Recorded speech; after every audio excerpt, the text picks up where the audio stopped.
Na ba ang internet data ng iyong SIM, kaibigan? So may solusyon na tayo dyan.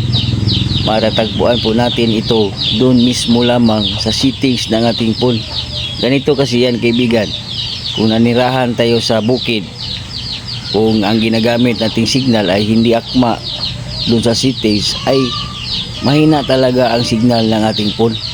So sa gagawin natin na ito, kaibigan, ay itatama natin ang signal ayon mismo sa cell site ng ating SIM. Diba napakaganda nito? Talagang legit ito, kaibigan, kasi nga nasubukan ko na to at malakas. Hindi lang ako nakapag Facebook, nakapag YouTube pa din ako. So ganito ang inyong gawin, kaibigan. Kung interesado ka sa ating video, i-click ang follow button at i-subscribe mo na din ako para personal mo kung ma-message sa mga ganito nating mga tutorial. Tara, let's go. 4G, 3G, 2G, 3G ay i-set up mo lang. So i-open mo lang ang iyong phone, kaibigan. So kung nakatulong sa iyo ang video na to, kaibigan, huwag kalimutang i-share naman at i-like din naman ang ating video. So comment ka lang si baba kung anong i-tutorial natin sa susunod. So i-open ang settings ng iyong phone. At dito sa settings ng iyong phone, hanapin mo lang itong mobile network o SIM. Okay?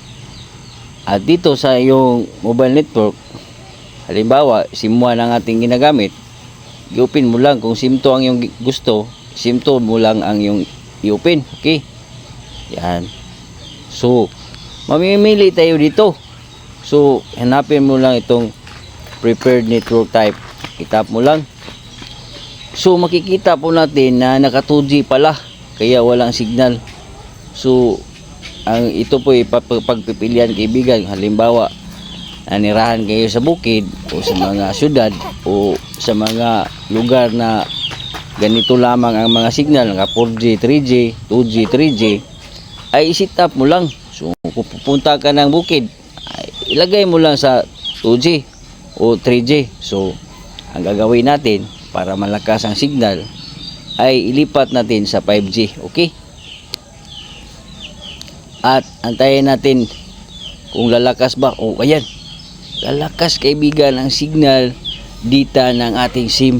So effective to, kaibigan, kasi nga kung nag-i-email ka, hindi ka matatalo.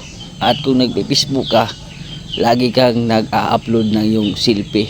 Kung nag-YouTube ka, palagi kang updated sa mga tutorial. So isang share lang at like, pasaya na po ko. Tandaan, ang kalaman ay kaimanan. God bless po sa ating lahat.